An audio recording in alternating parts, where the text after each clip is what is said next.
She obviously had got a new skincare regime or something. Yes, you seem to be suggesting they make... I'm not suggesting she had any help. No. But there they are in Jamaica, which is a country that is bordering on republicanism. The Prime Minister of Jamaica has made it absolutely clear he wants nothing more to do with the monarchy. He thinks it's past its cell date. So in the very week the King is going into hospital, we don't know how serious it is. His condition is benign, which is good news, and he's going to attend hospital next week for a corrective procedure. He's there consulting and hobnobbing with one of the most overtly Republican Prime Ministers in the Caribbean, somebody who also, I understand, wants to break up the Commonwealth, which was so precious to the Queen. Yeah.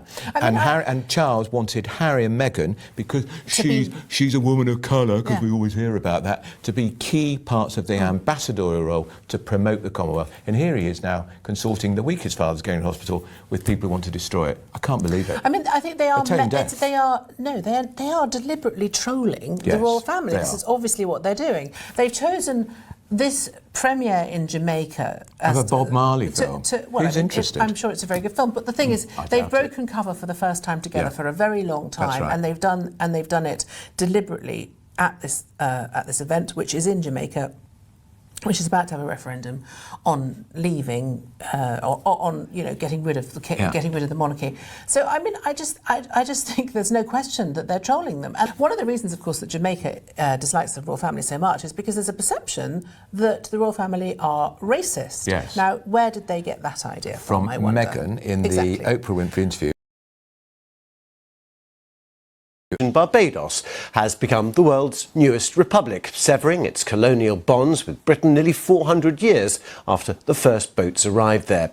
At the stroke of midnight, President Dame Sandra Mason replaced Queen Elizabeth as head of state. Bells rang out in the capital, Bridgetown, signalling the transition. And also here to watch it all play out, the Prince of Wales, invited to see his mother removed as a head of state, the first time that has happened anywhere in 30 years. As the royal standard was lowered over Barbados, it became a republic.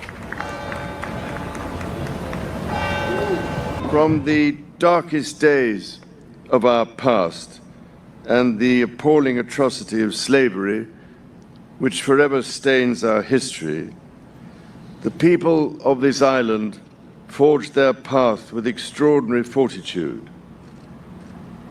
Emancipation, self-government, and independence were your waypoints. Freedom, justice, and self-determination have been your guides.